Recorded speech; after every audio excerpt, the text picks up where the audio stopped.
नमस्कार दोस्तों, आप सभी का देव क्लासेज बूंदी ऑनलाइन प्लेटफॉर्म में आपका स्वागत है। आपका हार्दिक अभिनंदन है। सभी साथियों को नमस्कार दोस्तों, सभी को राधे राधे। दोस्तों देखिए, चलते हैं अपन अपने राहों के ऊपर।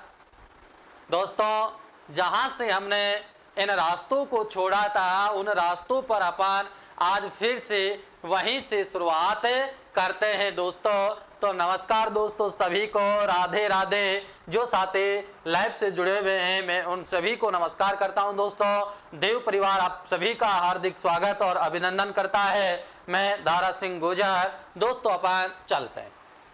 दोस्तों एक बार आप अपने इस क्लास को दबा करके लाइक और शेयर कर दीजिएगा, जिससे आपके साथी और राजस्थान का प्रत्येक विद्यार्थी अपने से इतिहास की क्लास का आनंद ले सके। देखिए दोस्तों, उनको भी पता चल जाए कि अपनी जो क्लास है रोजाना 12 से 1 बजे तक जो लाइव सेशन अपना रहता है, वो दोस्तों 12 से 1 बजे तक अपना ये लाइव सेशन रहता है। दोस्तों मैं यहाँ पर जो आपके इतिहास है उसको एक अच्छे तरीके से अपन पढ़ रहे हैं या अध्ययन कर रहे हैं दोस्तों, और अपन चलते हैं अब अपने क्लास की ओर। दोस्तों देखिए, आप जो आपकी मेहनत है दोस्तों, उसमें कभी कमी मत आने देना।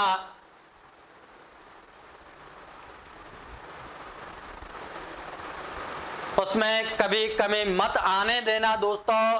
क्योंकि आप यदि अपनी मेहनत में कमी आ गए तो दोस्तों आपको सफलता नहीं मिल सकती है।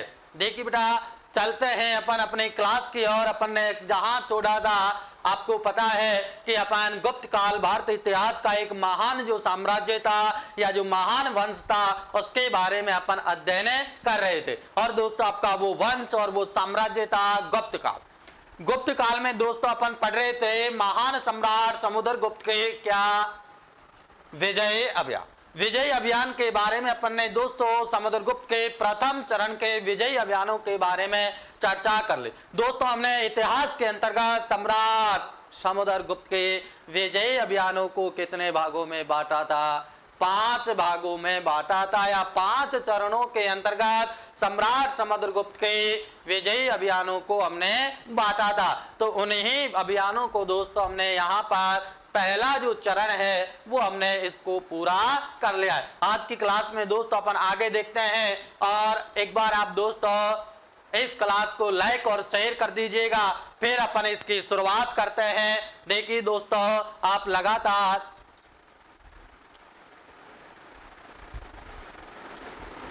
देखिए, चले बेटा, तो आ जाइए आप भी हमारे साथ, सभी लाइव सेशन के अंतर्गत जुड़ जाइए दोस्तों, और फिर देखिए क्लास का आनंद लीजिए। कितना आनंद आता है आपको इस क्लास के अंतर्गत। चलिए दोस्तों अब हम चलते हैं।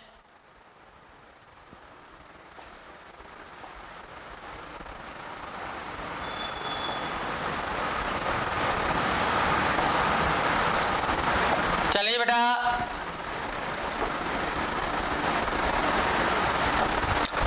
देखते हैं सम्राट समुद्रगुप्त का द्वितीय चरण या दूसरा चरण।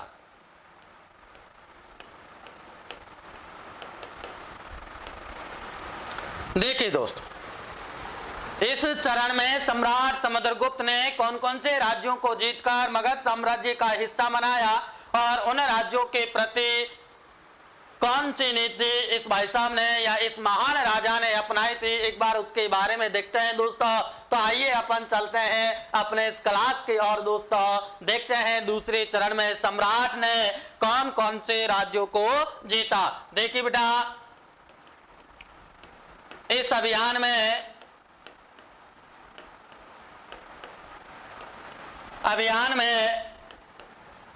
समुद्रगुप्त ने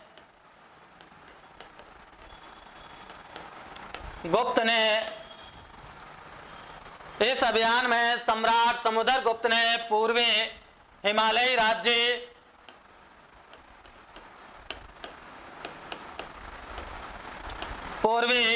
राज्य और दोस्तों सीमावर्ती राज्य, कौन से बेटा? सीमावर्ती राज्य। सम्राट समुद्रगुप्त ने अपने शासन काल के अंतर्गत दूसरा अभियान किया, दूसरा विजय अभियान किया। और दूसरा चरण के अंतर्गत अपन देखते हैं दोस्तों कि इस चरण में सम्राट ने पूर्वी हिमालय के राज्य और सीमावर्ती राज्यों को दोस्तों पराजित करके मगध साम्राज्य में मिलाया। और वो दोस्तों आपके पूर्वी हिमालय और सीमावर्ती क्षेत्र थे। इन क्षेत्रों के अंतर्गत दोस्तों कौन कौन से राज्य आते हैं, देखिए बेटा एक बार कि सम्राट ने कौन कौन से राज्यों को जीता।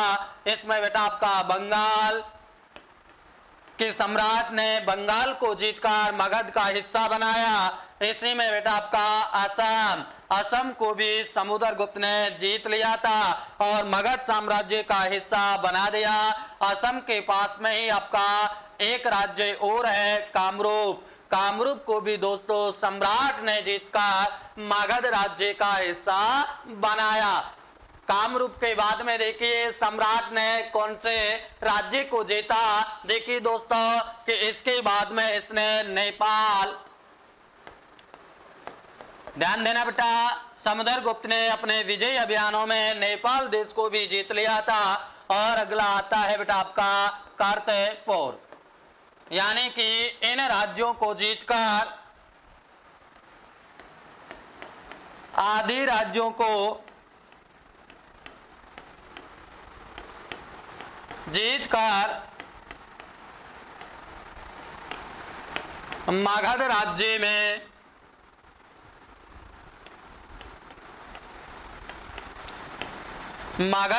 में विलय कर लिया।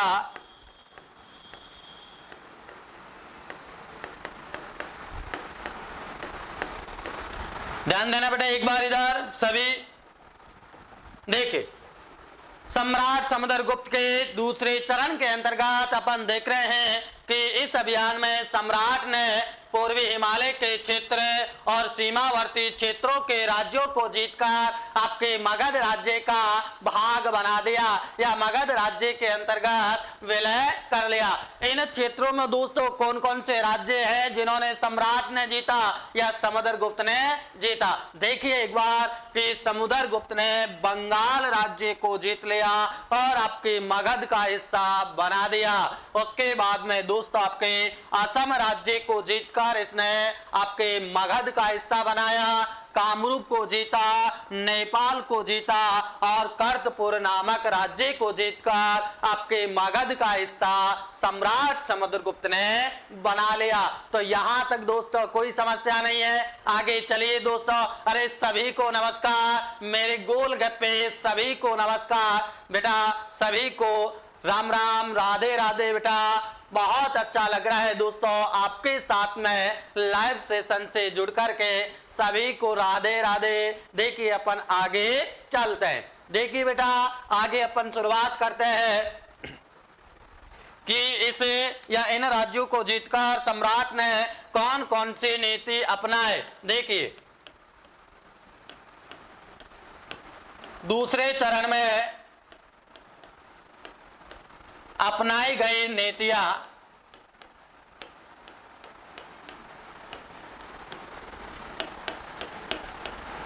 कि सम्राट ने इस अभियान के अंतर्गत या इस चरण में कौन कौन सी नीतियां अपनाए। देखिए बेटा एक बार इधर कि सम्राट समुद्रगुप्त ने इस विजयी अभियान में दोस्तों 3 नीतियां अपनाए। उनमें सबसे पहले है सर्व कार्यदान। कौन सी है बेटा? सर्व कार्यदान। दूसरी नीति है वो है दोस्तों आज्ञाकरण। कौन सी है बेटा? आज्ञाकरण। और तीसरी नीति है बेटा कि सम्राट ने प्राणायाम गमन। कौन सी बेटा? प्राणायाम आगमन। ये नीतियां सम्राट ने दूसरे चरण में या दूसरे अभियान के अंतर्गत अपनाए। इन राज्यों में जैसे आपका बंगाल है, असम है, कामरूप है, नेपाल है, कर्तपुर है, इन राज्यों के लिए सम्राट ने इन नीतियों का पालन किया या ये नीतियां इन राज्यों के विरुद्ध अपनाए। लेकिन इनका अर्थ क्या होता है? सम्राट ने इन राज्यों को दोस्तों सभी को कर देना आवश्यक कर दिया और दोस्तों अपने आज्ञा का पालन करना भी इनको बोला। उसके बाद में सभी को दोस्तों दरबार में आकर के प्रणाम करना भी इस अभियान का अंतर्गत अपनाई गई नीतियों में शामिल है। तो यहां तक दोस्तों कोई समस्या नहीं है। नमस्कार बेटा, बहुत अच्छा, नमस्कार सभी को, राधे राधे। देखिए अपन आगे चलते हैं। देखिए बेटा, दूसरे चरण में ही सम्राट ने दूसरे चरण में ही समुद्रगुप्त ने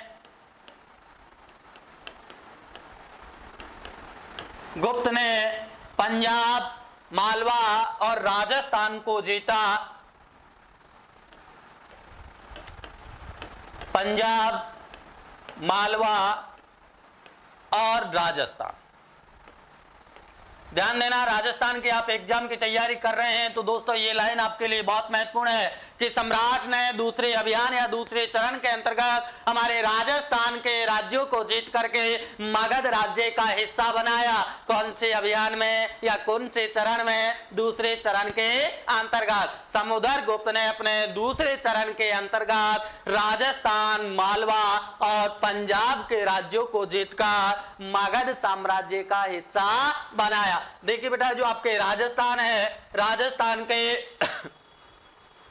कौन कौन से राज्यों को जीतकर इसने मगध का हिस्सा बनाया? देखिए बेटा, मालव जनपद, योद्धई जनपद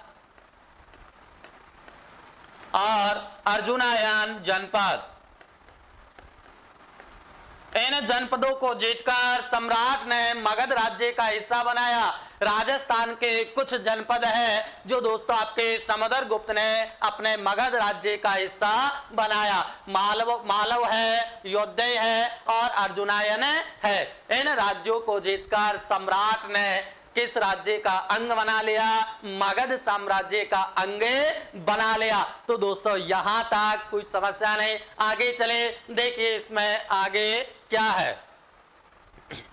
अपन बात करते हैं दोस्तों आपके अब तीसरे चरण की, कि तीसरे चरण में सम्राट ने किस जगह पर आक्रमण किया और कौन से राज्यों को जीता। देखिए इस चरण में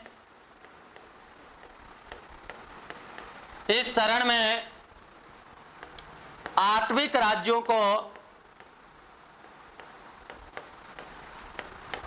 राज्यों को जीता। ध्यान देना कि सम्राट ने, समुद्रगुप्त ने अपने तीसरे चरण में विजयी अभियान के अंतर्गत दोस्तों आठवीं राज्यों को जीता। आठवीं का मतलब होता है कि जंगल के आसपास के जो राज्य थे उन राज्यों को जीतकर अपने मगध साम्राज्य का हिस्सा बनाया। देखिए कौन कौन से राज्य इसमें आते हैं। देखिए बेटा, इस चरण में जबलपुर आपका मध्य प्रदेश में पड़ता है और गाजीपुर। सम्राट ने अपने विजयी अभियानों के तीसरे चरण में गाजीपुर और जबलपुर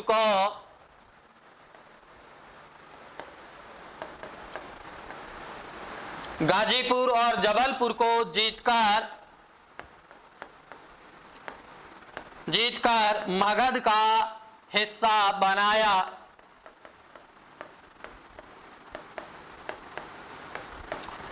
देखिए एक बार इधर देखिए बेटा, बहुत आनंद आएगा कि दूसरे चरण के अंतर्गत समुद्रगुप्त ने हिमालयी क्षेत्र के राज्य और सीमावर्ती क्षेत्र के राज्यों को जीतकर मगध का हिस्सा बनाया। और उसी समय दोस्तों समुद्रगुप्त ने पंजाब, मालवा और राजस्थान के राज्यों को भी जीता। राजस्थान के राज्यों में बेटा मालव, योद्धई जनपद और अर्जुनायन जनपद को जीत करके मगध का हिस्सा बनाया। अगर आपका कोई भी एग्जाम में है, चाहे राजस्थान की अगर आप तैयारी कर रहे हैं तो दोस्तों आपको ये लाइन सबसे ज्यादा ध्यान में रखनी होगी। क्यों? क्योंकि ये राजस्थान से संबंधित है और यहां से आपका क्वेश्चन आ सकता है। देखिए तीसरे चरण के अंतर्गत सम्राट ने आठवीं राज्यों को जीता। कौन से राज्यों को? आठवीं का मतलब होता है कि जंगल के राज्य। कौन सा बेटा? जंगल के राज्य। ध्यान देना, समुद्रगुप्त ने जंगल के राज्यों को कौन से चरण में जीता? तीसरे चरण के अंतर्गत जीता। और इस चरण में बेटा आपके जबलपुर और गाजीपुर जो मध्य प्रदेश के अंतर्गत ये राज्य पड़ते हैं वर्तमान में, और इन राज्यों को जीतकर दोस्तों आपके सम्राट ने मगध राज्य का हिस्सा बनाया। तो बेटा यहां तक कोई समस्या नहीं है। आगे चलिए दोस्तों, अपन आगे चलते हैं मगध साम्राज्य की और सम्राट समुद्रगुप्त के शासन काल के अंतर्गत। देखिए बेटा,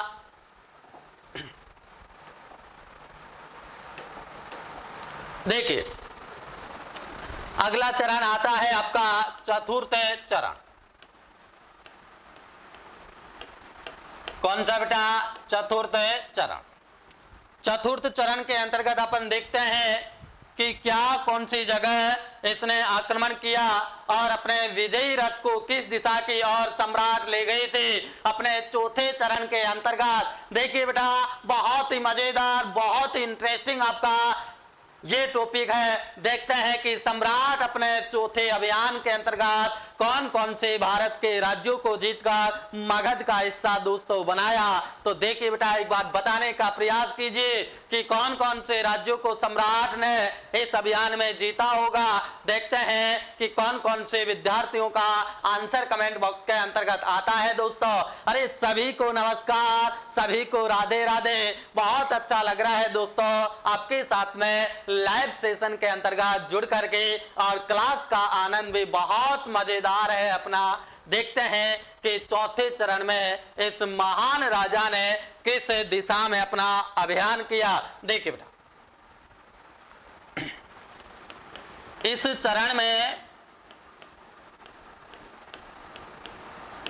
चरण में समुद्रगुप्त ने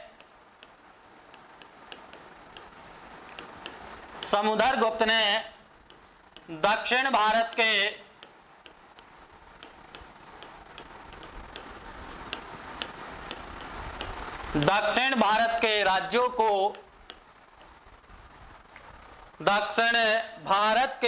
को जीता था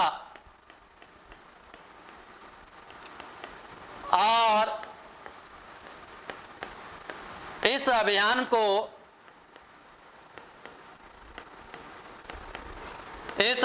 को दोस्तों धर्म विजय की संज्ञा दी। किसकी बेटा?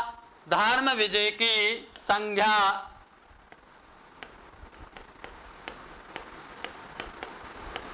धर्म विजय की संज्ञा इस अभियान को दी। सम्राट ने अपने चौथे चरण में दक्षिण भारत के राज्यों की ओर अपना अभियान किया और इन राज्यों को जीतकर दोस्तों इन्होंने मगध का हिस्सा बनाया। और इतिहास में इस अभियान को दोस्तों धर्म विजय के नाम से भी जाना जाता है। देखते हैं आपके कौन कौन से राज्य हैं।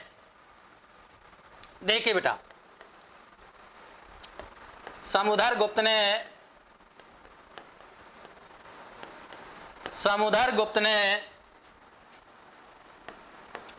दक्षिण विजय में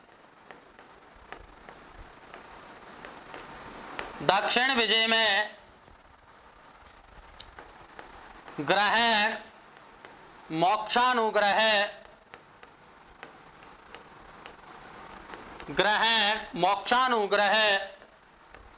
की नीति अपनाए।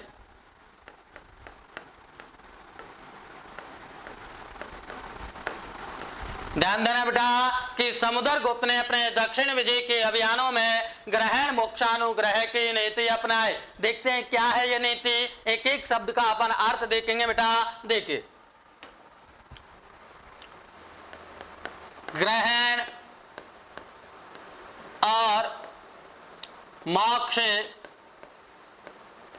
और अनुग्रह, तीन शब्द है, तीनों का अर्थ अपन देखेंगे बेटा। देखिए, सबसे पहले ग्रहण का मतलब है कि शत्रु को पूर्ण रूप से पराजित करना, शत्रु को पूर्ण रूप से पराजित करना।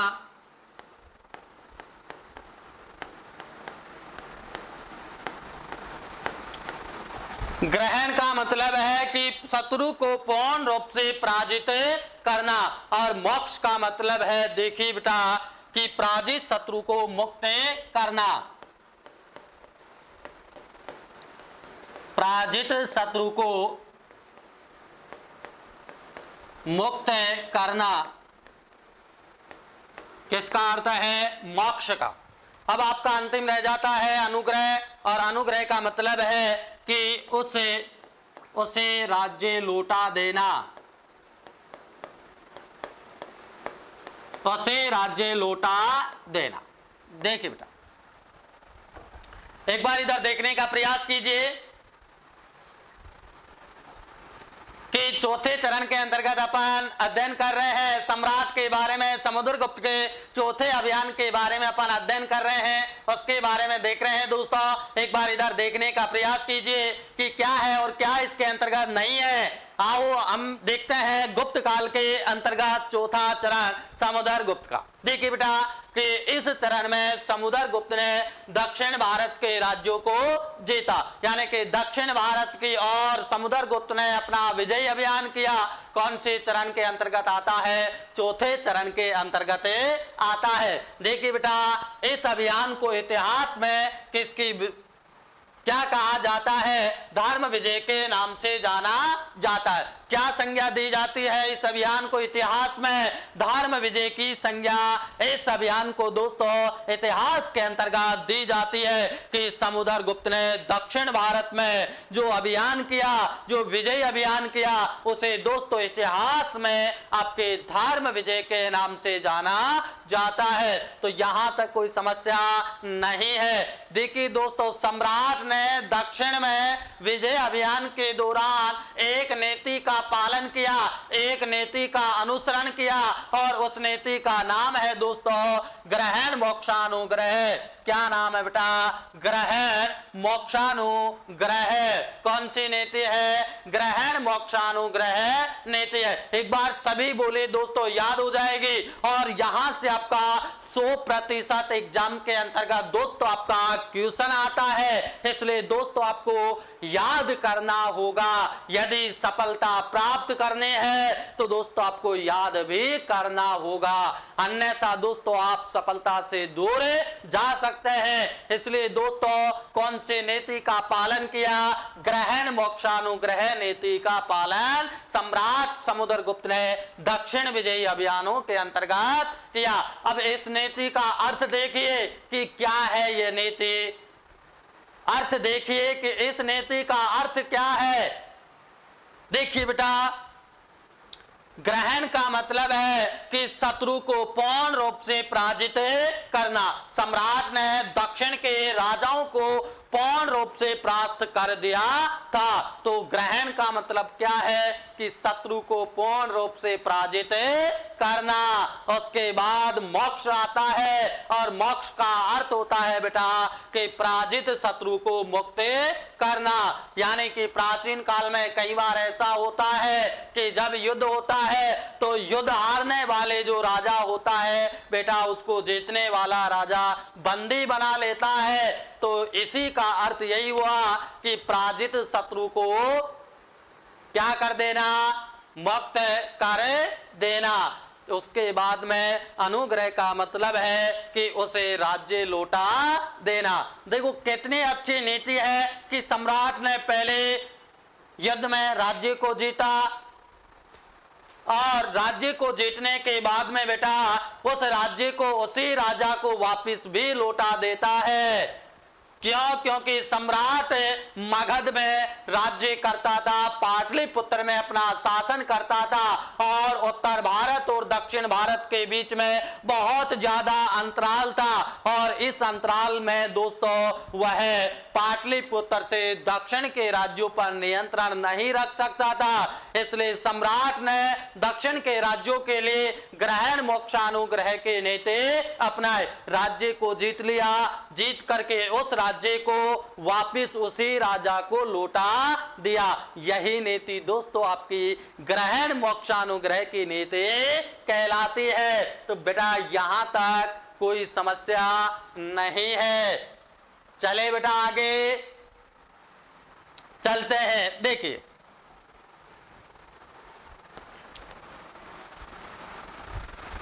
आगे अपन देखते हैं इस युद्ध में दोस्तों,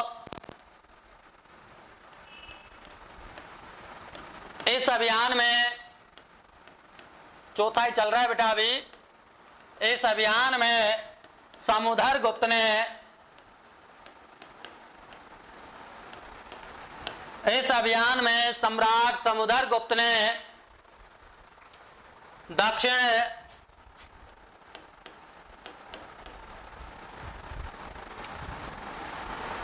सम्राट समुद्रगुप्त ने पल्लव राजा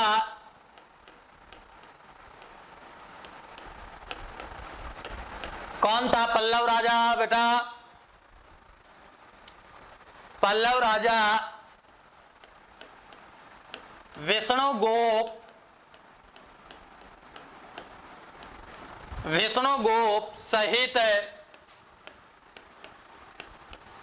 सहित 12 राजाओं को पराजित किया। कितने राजाओं को बेटा? 12 राजाओं को पराजित किया। ध्यान देना, कई बार क्वेश्चन आ जाता है कि सम्राट ने दक्षिण विजय अभियान के अंतर्गत कितने राजाओं को पराजित किया? 12 राजाओं को पराजित किया। ऐसा कहा जाता है कि ये जो आपका विष्णुगुप्त है ये इन 12 राजाओं का मुखिया था, या इन 12 राजाओं के द्वारा विष्णुगुप्त की अध्यक्षता में एक संघ का निर्माण किया समुद्रगुप्त के विरुद्ध। लेकिन दोस्तों परिणाम आपके सामने है कि जब 12 राजा एक साथ भी हो गए तब भी सम्राट समुद्रगुप्त को पराजित नहीं कर सके। इसी कारण समुद्रगुप्त को ए.वी. स्मिथ ने भारत का नेपोलियन कहा है। ध्यान रखना क्यों कहा है कि ऐसी परिस्थितियों के कारण ही सम्राट को भारत का नेपोलियन कहा जाता है। ऐसे ही ये संज्ञा, ये उपाधि हर किसी को नहीं मिल जाती है दोस्तों। क्यों? क्योंकि पहले संघर्ष करना होता है और संघर्ष के बाद में ही आपको दोस्तों सफलता प्राप्त होती है। बिना संघर्ष के आज के इतिहास के अंतर्गत शुरुआत से लेकर के आज तक का इतिहास देख लो बेटा कि बिना संघर्ष किसी को सफलता प्राप्त नहीं हुई है। तो यही दोस्तों आपको अपनाना पड़ेगा। आपको भी सफलता प्राप्त करने के लिए संघर्ष करना पड़ेगा। ये देख लेना दोस्तों, जीवन ही संघर्ष है और संघर्ष ही जीवन है दोस्तों। अगर आपने अपने जीवन में संघर्ष कर लिया तो आपको सफलता प्राप्त हो जाएगी, और यदि आपने जीवन में संघर्ष नहीं किया तो जीवन ही संघर्ष बन जाएगा। चलिए आगे। अरे सभी को नमस्कार बेटा, अरे राधे राधे सभी को। आपका इस देव क्लासेस परिवार की ओर से मैं सभी को नमस्कार करता हूं दोस्तों। सभी को नमस्कार। बहुत अच्छा लग रहा है दोस्तों। देखिए आगे चलते हैं बेटा। कितने राजाओं को पराजित कर दिया? 12 राजाओं को पराजित कर दिया। देखिए कालांतर में समुद्रगुप्त की इस नीति का पालन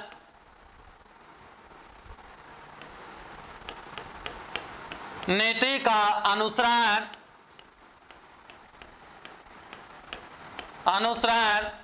अलाउद्दीन खिलजी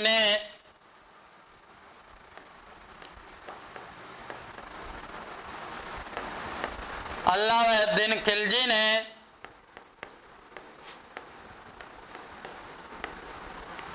किया था।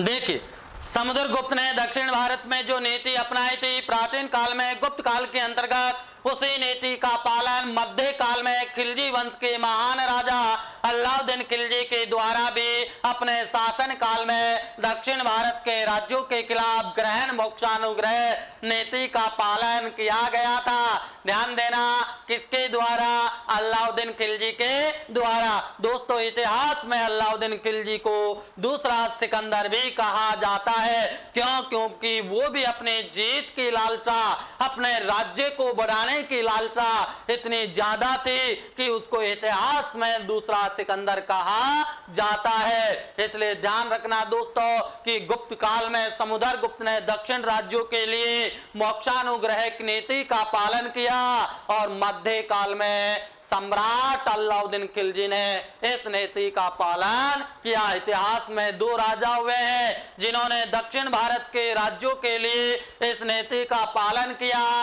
सम्राट समुद्रगुप्त और मध्य काल का महान राजा अलाउद्दीन खिलजी दोनों थे। तो यहां तक कोई समस्या नहीं है।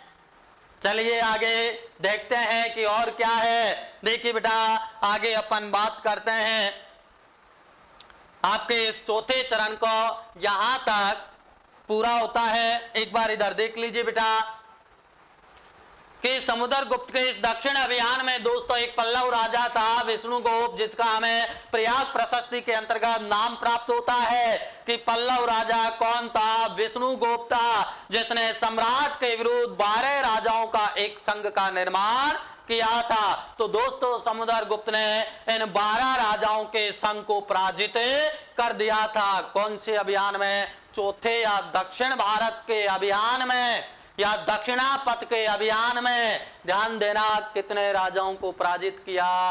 12 राजाओं को दोस्तों पराजित किया। यहां तक कोई समस्या नहीं है। देखिए आगे चलते हैं, अपन आगे चर्चा करते हैं। आगे बात आती है कि कालांतर में इस नीति का पालन, समुद्रगुप्त के इस नीति का पालन दोस्तों किसने किया?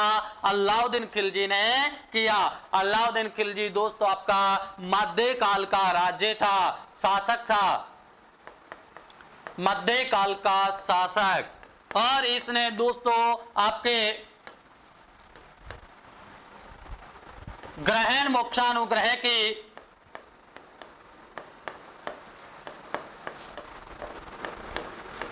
ग्रहण मोक्षानुग्रह की नीति का पालन किया। किसने? अलाउद्दीन खिलजी ने। तो ध्यान रखना, कई बार आपके एग्जाम में दोस्तों क्वेश्चन आ जाता है कि किसने कालांतर में इस नीति का पालन किया।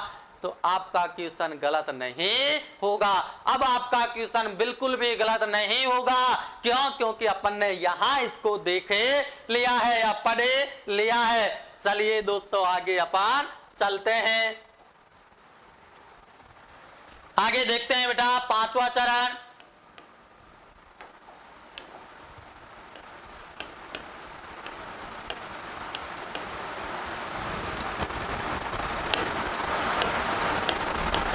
पांचवा चरण देखिए बेटा, इसमें क्या होता है, बहुत महत्वपूर्ण है पांचवा चरण भी। इसी कारण तो दोस्तों आपके सम्राट को भारत का नेपोलियन कहा जाता है। अरे दोस्तों, नेपोलियन की संज्ञा समुद्रगुप्त को मिली है। अब अपन उसके विजय अभियान देखेंगे तभी तो जाकर के पता चलेगा कि उसको क्यों इतिहासकारों ने भारत का नेपोलियन कहा है। देखिए पांचवें चरण में, इस चरण में या इस अभियान में समुद्रगुप्त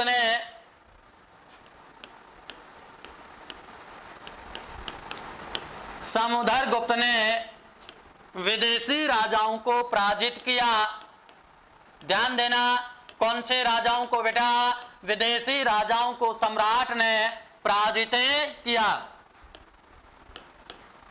विदेशी राजाओं को पराजित किया।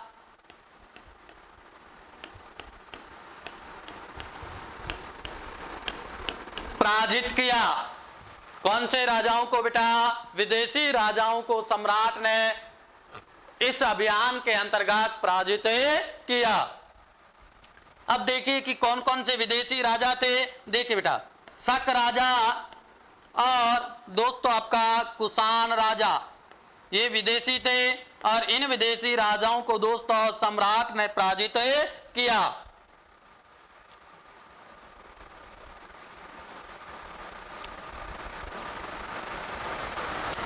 ये आपका दोस्तों सिंधु नदी के तट पर इसका राज्य था।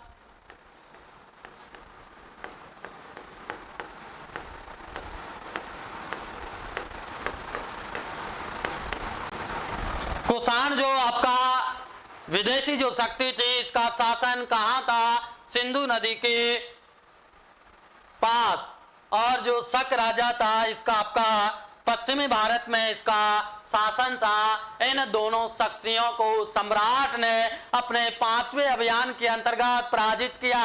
देखिए एक बार और देख लीजिए, 5वें चरण में इस अभियान में समुद्रगुप्त ने विदेशी राजाओं को पराजित किया या विदेशी शक्तियों को पराजित किया। और दोस्तों इस अभियान में कौन कौन से आपके विदेशी आते हैं? शक वंश या शक राजा और कुषाण राजा, इन दोनों महान राजाओं को या वंशों को सम्राट ने पराजित किया। जो कुषाण वंश के राजा थे दोस्तों, आपके सिंधु नदी के तट पर इनका राज्य था और शक राजाओं का शासन पश्चिमी क्षेत्र के अंतर्गत आता था। तो इन दोनों शक्तियों को सम्राट ने पराजित कर दिया। तो यहां तक कोई समस्या नहीं है। देखिए आगे अपन चलते हैं, चले बेटा आगे चले।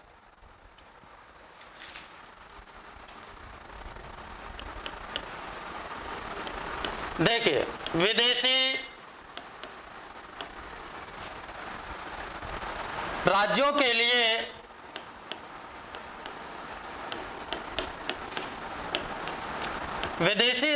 लिए समुद्रगुप्त ने विदेशी राज्यों के लिए समुद्रगुप्त ने 3 प्रकार के नीति अपनाए।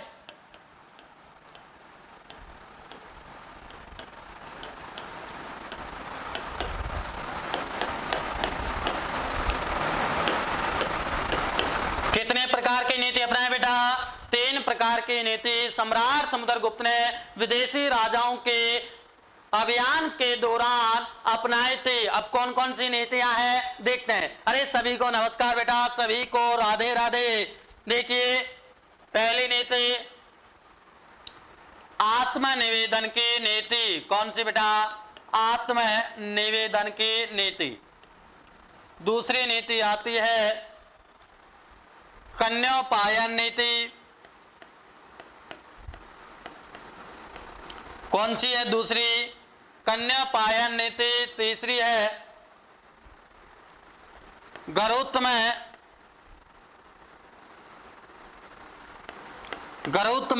दकित। ये 3 नीतियां सम्राट ने विदेशी राज्यों के खिलाफ अपनाई थी। अब इनका अर्थ क्या होता है बेटा? देखिए आत्मनिवेदन का मतलब है दरबार में उपहार लेकर उपस्थित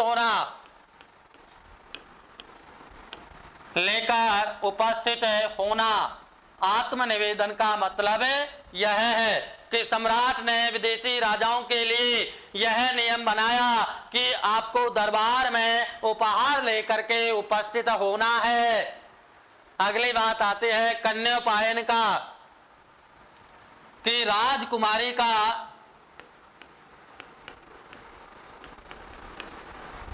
का गुप्त वंश में विवाह करना।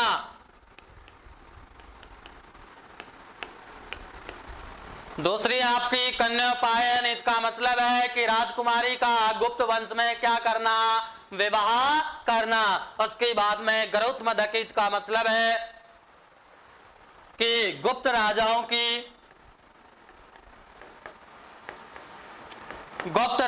की गरुड़ मुद्राओं को दोस्तों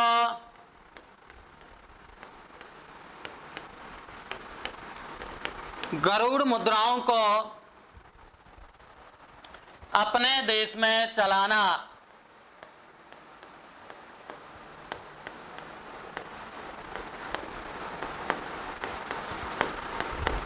ये था, एक बार इधर देखिए बेटा, देखिए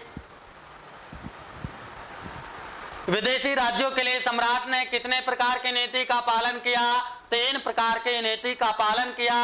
अब देखिए पहली नीति है आपकी आत्मनिवेदन। कौन सी बेटा? आत्मनिवेदन। इसका अर्थ है कि दरबार में विदेशी राजा जब भी उपस्थित होंगे उपहार लेकर के ही उपस्थित होंगे, यानी कि गुप्त साम्राज्य के अंतर्गत, गुप्त वंश के शासकों के अंतर्गत जब भी विदेशी राजा दरबार में उपस्थित होंगे उपहार लेकर के ही दोस्तों उपस्थित होंगे। देखिए बेटा आगे दूसरी नीति आती है कन्योपायन। इसका मतलब है कि विदेशी राजाओं की जो राजकुमारियां थी या राजकुमारी थे दोस्तों, उनका विवाह किस में करना है? गुप्त वंश के अंतर्गत करना है। तो यहां तक कोई समस्या नहीं है। देखिए बेटा आगे अगली नीति आती है गरुत्म डकैत। इसका मतलब है कि गुप्त राजाओं की गरुड़ प्रकार की जो मुद्राएं हैं, इन मुद्राओं को दोस्तों अपने देश या अपने राज्य के अंतर्गत चलाना। तो दोस्तों विदेशी राजाओं के खिलाफ सम्राट ने इन नीतियों का पालन किया है। तो दोस्तों आपका जो सम्राट के ध्यान देना जो विजयी अभियान थे वो आपके यहाँ पर दोस्तों समाप्त होते हैं। और दोस्तों अपन मिलते हैं कल इसी समय और इसी अंदाज में, इसी रोल के साथ, और सभी विद्यार्थी इसी जोश के साथ इतिहास की क्लास का दोस्तों आप आनंद ले सकते हैं। तो दोस्तों मैं सभी को नमस्कार करता हूं। एक बार पुनः सभी को दोस्तों राधे राधे, नमस्कार दोस्तों, नमस्कार।